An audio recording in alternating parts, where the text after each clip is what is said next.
Sentire Media. Ciao a tutti and welcome to Venice Talks, a podcast series dedicated to Venice in Italy. I'm your host, Monica Cesarato, a Venetian food and travel blogger. Join me as I share my insider knowledge to help you explore Venice at 360 degrees. In this weekly podcast, we'll dive into the heart of a city, uncovering hidden stories and connecting with the people who make Venice unique. The artisans, the writers, the fashion designers, the bloggers, the journalists, and more. Let's break free from cliché and discover the true essence of Venice, not just the monuments, but the vibrant people, the Venetians. Experience Venice the right sustainable way. You can find me on my blog at www.monicacesarato.com and across all social media platforms. Enjoy the episode and let's journey through Venice together. Welcome back to Venice Talks, Season 2, Episode 30. Welcome back to Venice Talks, Christmas edition! For the special holiday edition of Venice Talks, we're going to dive into the magic of Christmas food in Venice, where centuries-old traditions come to life around the dinner table. When you think of a traditional Christmas menu in Italy, I know, you often picture long tables filled with delicious food, surrounded by family and friends, sharing joyful conversation and heartfelt greetings. But here in Italy, Christmas celebrations vary from region to region, each offering its own distinctive flavor and customs. Venetian traditions are no exception. As the canal shimmers under festive lights, families in Venice gather to celebrate with a rich tapestry of dishes, many of which have been passed down through generations. As we are going to explore what we could consider a typical Venetian Christmas menu, we are reminded that these dishes are more than just food. They are a link to the past, a symbol of a rich cultural heritage of a city. It's an invitation to continue the tradition for generations to come.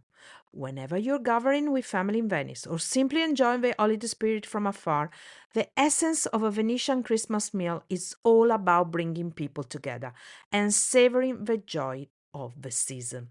So, get yourself comfy, grab a drink, and let's dive into the flavors of Venice. So, let me give you some ideas of recipes that are deeply rooted in Venetian traditions, starting, of course, from two of the most iconic Venetian starters that have been long beloved in the city culinary tradition. That is, Sarde in Saor and Baccalà mantecato. We're going to start with Sarde in Saor. Sarde in Saor is a dish that perfectly captures the essence of Venetian cuisine. These traditional dishes consist of fresh sardines marinated in a sweet and sour sauce made from onions, vinegar, white wine, and oil. The result is a beautiful balance of flavors: salty from the sardines, tangy from vinegar, and rich with a subtle sweetness of caramelized onion. It's a dish that reflects Venice's deep connection to the sea and its long-standing history of using preserved fish in its cuisine. Here we go with a recipe that, by the way, I'm taking from my book Andar per Bacari. Just 1 second, here we go. I got to find it, so sorry. So it's at page blah blah blah blah blah 43. Ingredients for 4 servings.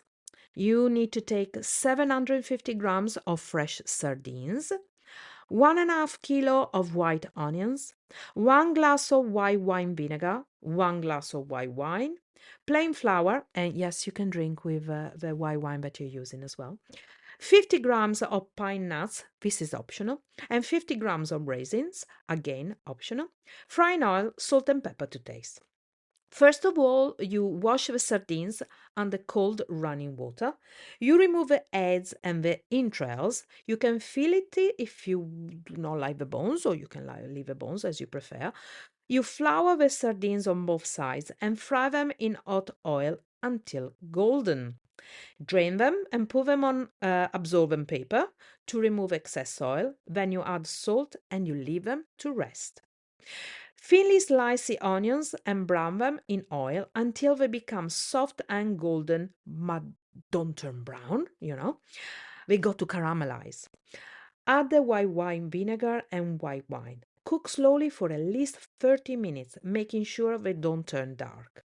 Take the fried sardines. Oh, and then you remove them obviously from the stove. You take the fried sardines and put a layer of them in a glass dish. Cover the sardines with some onions and continue to make the layers of sardines and onions.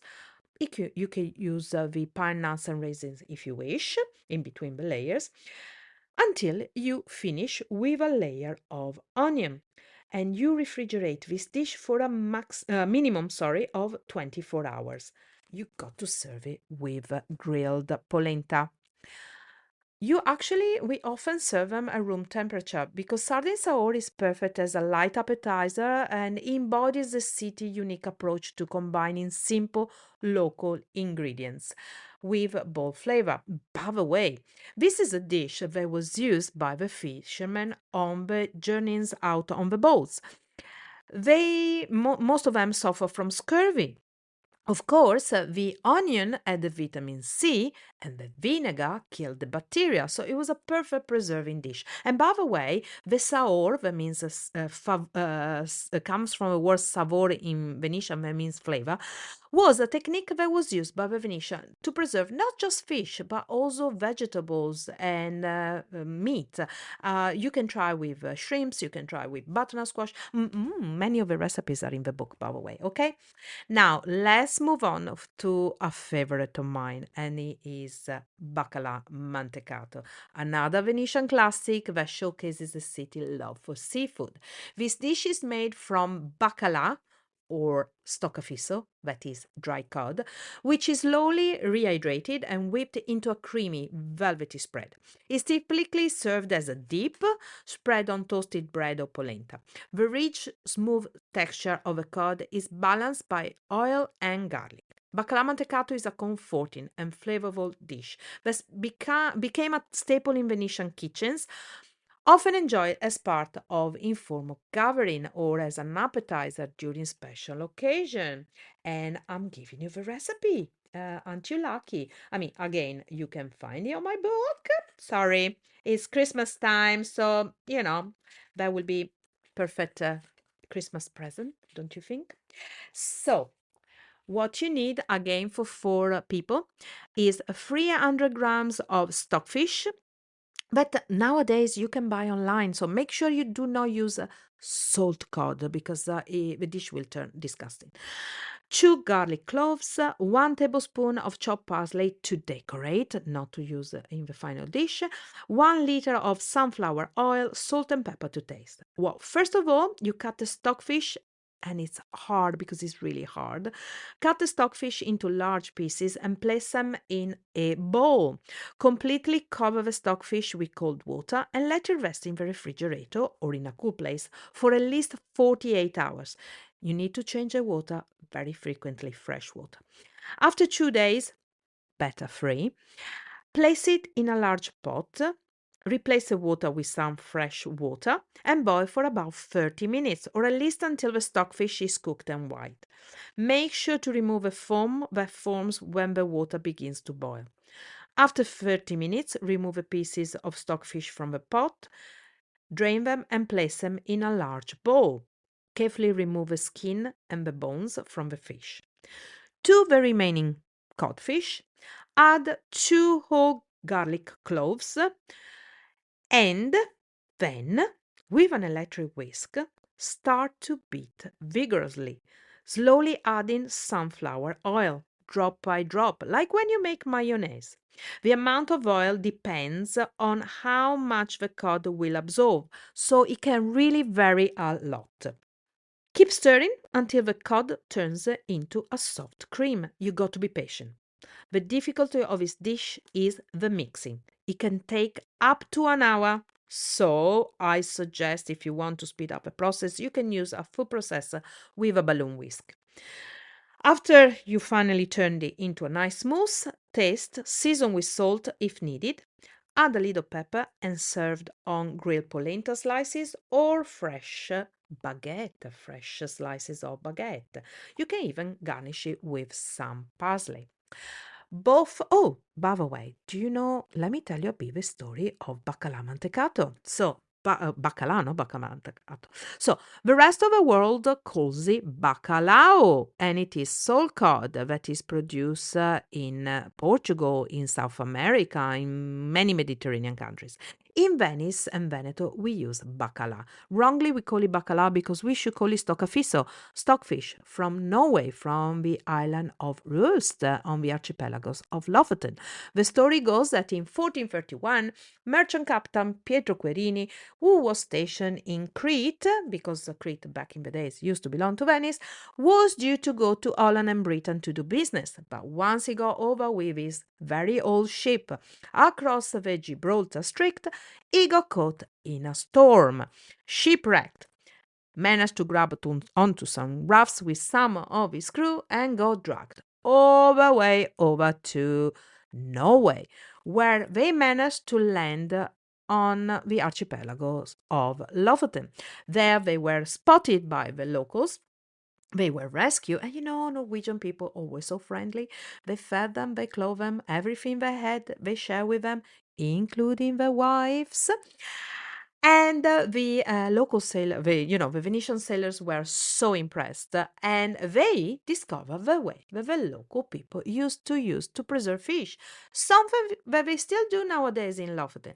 They catch a cod and they put it on sticks to dry for 6 months under the sun until it becomes as hard as rock.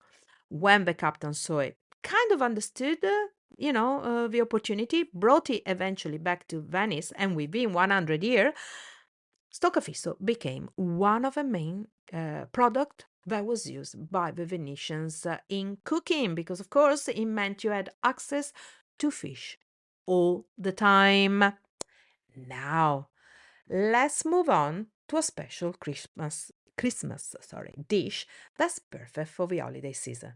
Bigoli in salsa. This beloved Venetian first course is typically enjoyed on Christmas Eve, but trust me, it's good on Christmas Day too. This pasta, similar to thick spaghetti, is longer and has a rough, porous texture that perfectly holds its simple yet flavorful sauce. The sauce is made with finely chopped onions, salted anchovies, and olive oil, ingredients that come together to create a savory delight. Here's a recipe again for 4 people. One spoonful of extra virgin olive oil, 1 thinly diced white onion, 2 spoons of dry white wine, six, they're not sick, 6 salty sardines rinsed, or 8 anchovies in oil. If you cannot find the salted sardines, preserved salted sardines, 320 grams of bigoli. You can use spaghetti. You didn't hear it from me. Salt and pepper to taste. First of all, you finely dice the onion. Then you place a spoon of olive oil in a saucepan over a low heat and place the onion in it. You fry very, very, very gently at a low heat, and you keep adding a spoon or 2 of wine to avoid the browning of the onion. Maybe a tiny little bit of water, but you shouldn't really need it. Rinse the sardines under cold running water. Take the bones and the innards off and cut the sardines in very small pieces. If you're using the anchovies in oil, you do not need to do this operation because they usually are already deboned. As soon as the onion is nice and soft but still white, add the sardines and keep cooking for a little longer until it becomes a very thick paste. Obviously, you need to keep stirring. In the meantime, bring a pan full of salty water to the boil. As soon as the water boils, drop the bigoli in it, cook al dente and drain. Place the bigoli back in the pan where you cook them, and mix them with the prepared sardine sauce. And you cook it gently for 1 minute longer.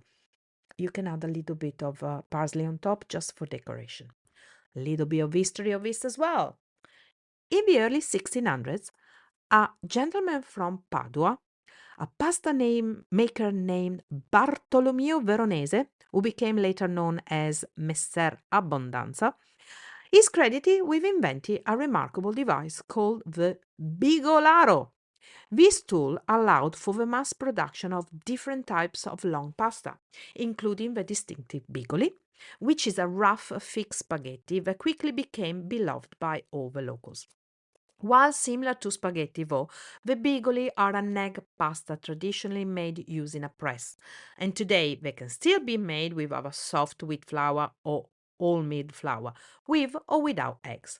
Some believe that the name bigolo comes from the traditional curved stick which was used in ancient times to transport water or flour, an item commonly found in the hands of the young boys who assisted the pasta makers.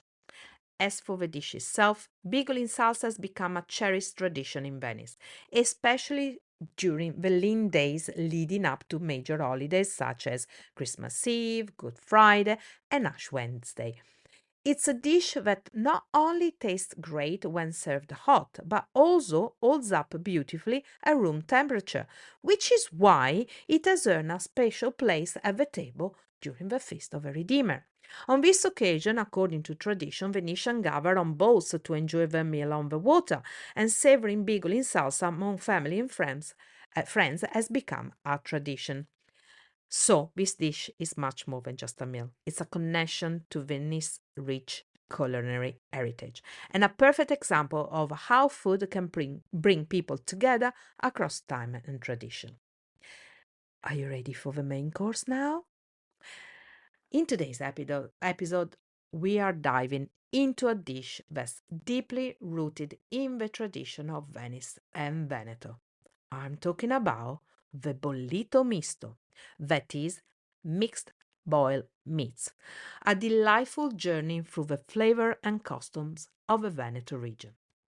Venetian cuisine, like much of Italian gastronomy, is not just about the skills of the chefs, but about connection to the land, its history, and its people. Every dish tells a story, and bollito misto is no exception. What makes this dish stand out is how it showcases the local territory, each variation representing the unique characteristic of the provinces of Veneto, which is why bollito misto is different according to whichever provinces in Veneto you go to. The flavors, the type of meats, and the seasoning all tell a story of a place, reflecting the land agricultural richness and the long-standing traditions of cooking passed down through generations. Mixed boiled meal meats, or actually, let's just call it bollito misto, is a combination of different cuts of meat. Often it is beef, tongue, I know, cotechino, a type of Italian fresh sausage, veal head, I know, and chicken.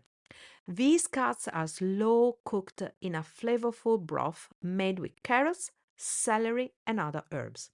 Often the meats are cooked separately to respect the different cooking times required for each cut, ensuring that each element of a dish, reaches its full potential. The key to creating the perfect bollito misto is not to cook the meat all the way through, but to lightly cook it, preserving its delicate texture and rich flavor. One of the most fascinating aspects of bollito misto in Venetian cuisine is its connection to the city history. The origins of this dish are particularly significant in the province of Padua, where, in the early 1600s, none other than Galileo Galilei played a part in popularizing the dish. During his time teaching at the University of Padua, Galileo would often invite his students, many of whom rented rooms at his house, to join him for lunch. He was particularly fond of bollito misto, and one day, in January of 1605, he went to a butcher in Abano Terme, which is a very well-known town near Padua, and bought a large quantity of meats, including Paduan hen, goose, guinea fowl, veal head, beef, pickled tongue, and cotechino. The same cuts still form the foundation of bollito misto today in Padua. The secret to creating an exceptional bollito misto lies in the preparation and the balance of flavor. When making this dish, it's important to understand the difference between bollito and lesso, which is brought to boil meat. With bollito, in English, the translation is the same, but actually it's two different things. Bollito, the meat is placed directly into boiling water, and cooking lasts no more than an hour and a half, depending on the cuts. This method results in a tastier, more robust flavor. In contrast, lesso, Lesso, is made by placing the meat in cold water and bringing it to a boil slowly, allowing the flavors to leach out into the broth, leaving the meat with a more neutral taste. This subtle difference in cooking technique changes the final dish and its flavor. What sets Venetian bollito misto apart from other versions of boiled meat in Italy are the condiments. The star of the show is Venetian mustard, known locally as mostarda veneziana. Now, mostarda is a popular culinary delicacy which is found across northern Italy and Tuscany, with each region offering its own unique twist. It's a fruit preserve made with one or more type of fruits, which are prepared with sugar or honey, and often infused with either must or mustard, giving it a distinct, bold flavor. The term mostarda often causes confusion, as it's sometimes mistakenly linked to French moutarde or English mustard, which refers to the condiment we know in Italy as senape. While the word's Italian etymology likely comes from the Latin mustum ardens, which means burning must, referring to the combination of must and spicy flavor, the various regional versions of Italian mostarda don't always include either ingredient, and in some cases, neither. The use of cooked must to preserve fruits date back to Roman times, where it was often used as a substitute for or mixed with honey.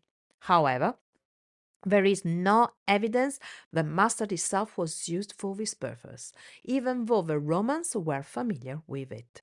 The creation of the mostarda version, mustum ardens, likely emerged in the Middle Ages or Renaissance, probably thanks to the apothecaries in the Lombardy region.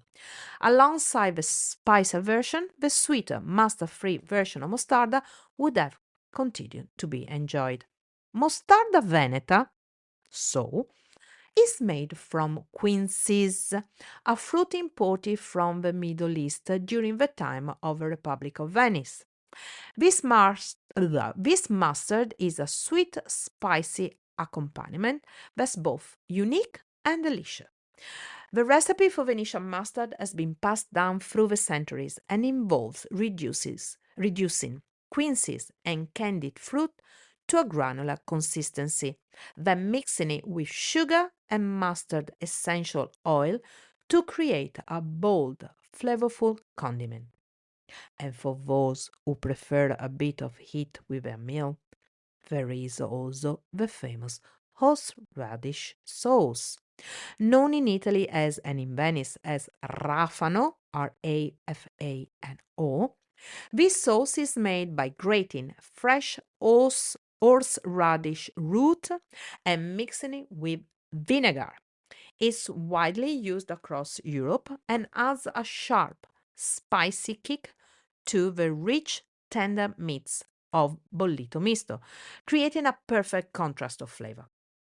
This dish, bollito misto, brings to mind the cucina de una volta or cucina de una volta, the traditional cooking of the past, when meals were straightforward, rustic, and made with just a few quality ingredients. While this dish might seem basic, its simplicity speaks volume about the Venetian way of cooking, where the focus is on the purity of the ingredients. To balance the intensity of a radish or the mustard, the dish is often paired with creamy mashed potatoes, which helps to soften the bite and bring a comforting element to a meal. And now we're moving to my favorite part of this menu. We're talking about traditional Venetian sweets.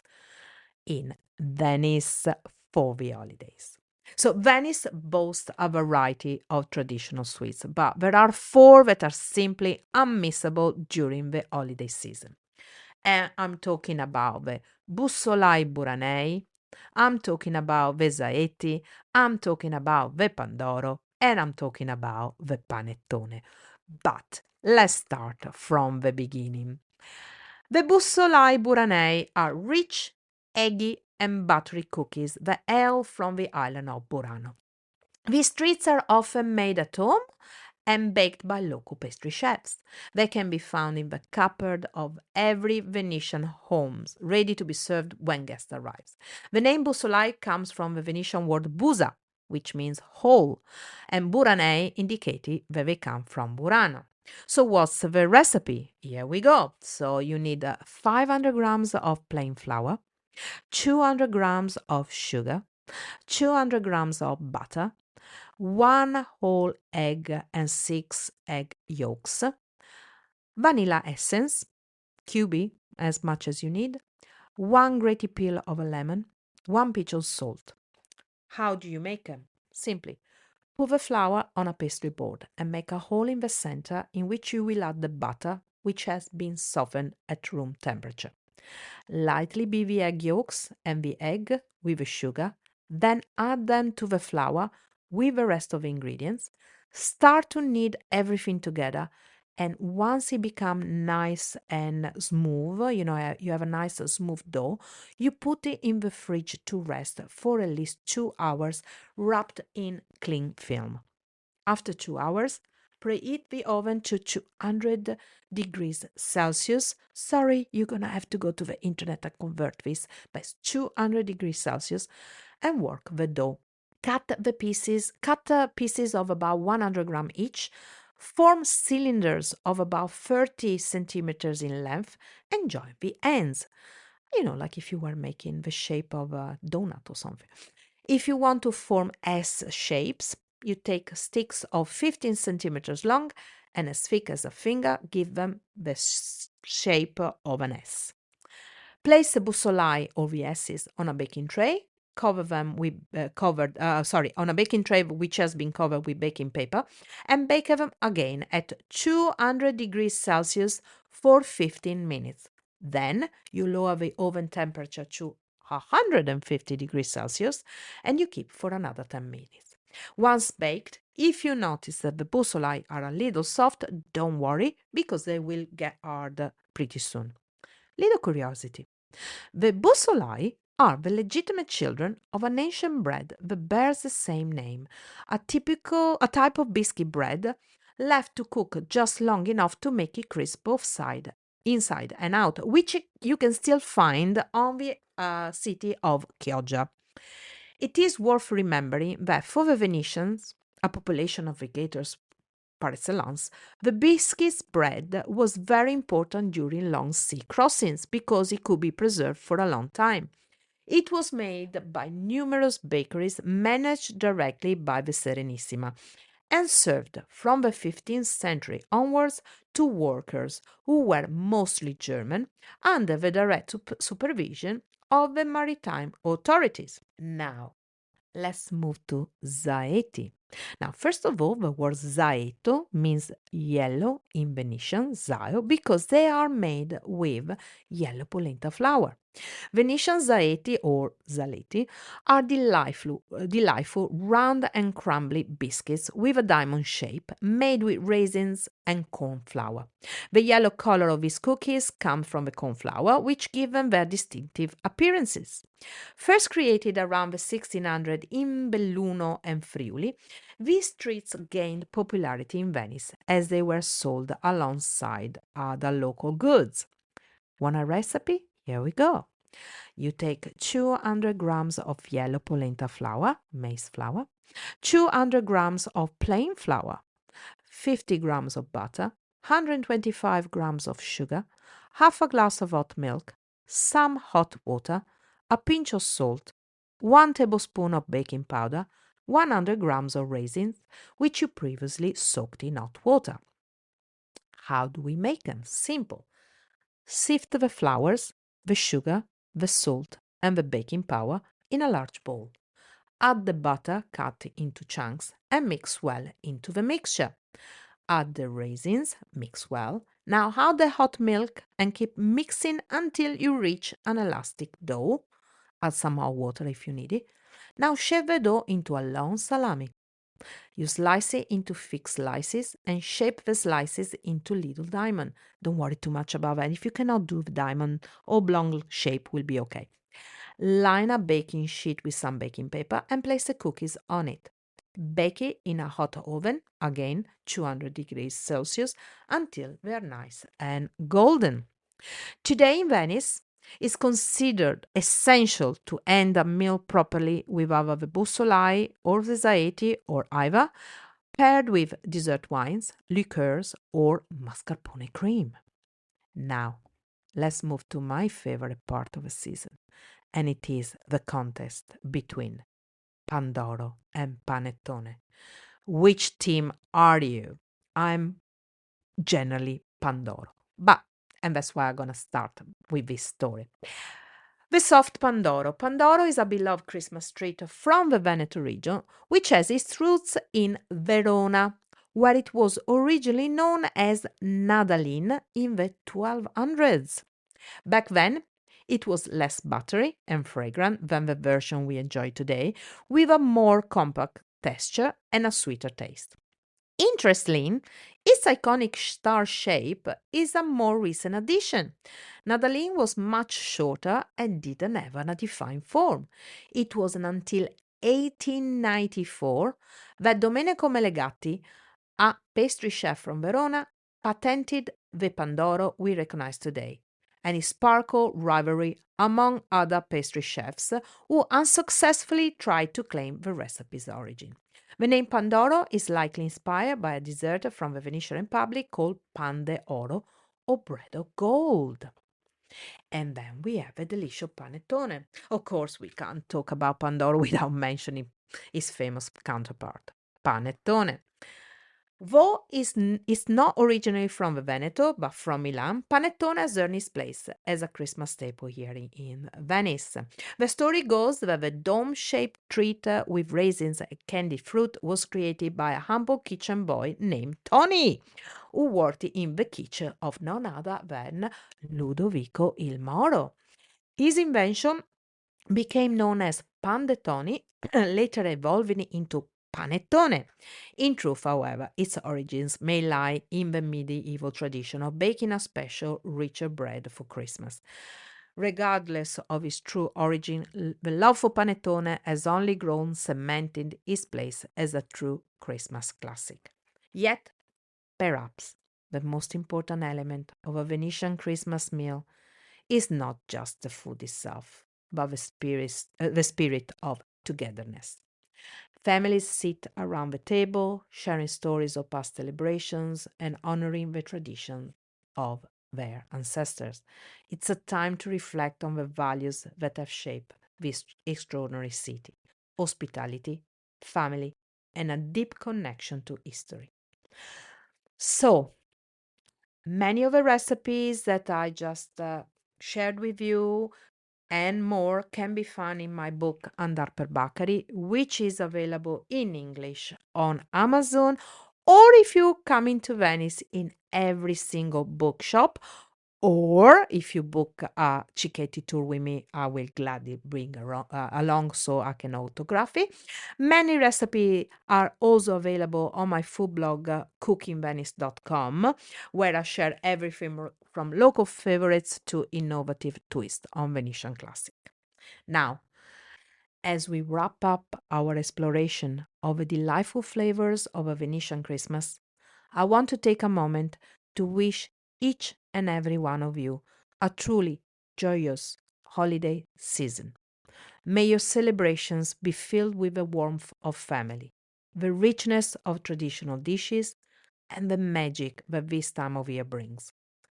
Wherever you're enjoying Bigoli salsa with your loved ones or savoring a bite of Sarde and Saor, I hope your holiday tables are filled with the spirit of Venice. Buon Natale and happy holidays to everyone from Venice to wherever you may be. Until next time, Take care, and may the new year bring you even more moments of joy and delicious discoveries. Goodbye and happy holidays. Thank you again for listening. Venice Talks podcast is a production of Sentire Media, created, produced, and hosted by me, Monica Cesarato. Follow Venice Talks wherever you get your podcast, and if you want to book a food tour or a cooking experience with me, you can find me over at www.monicacesarato.com and on all social medias with the handle at Monica Cesarato, where you can follow my adventures around Venice. And don't forget, if you love this episode, please rate it and leave a review. It's very much appreciated.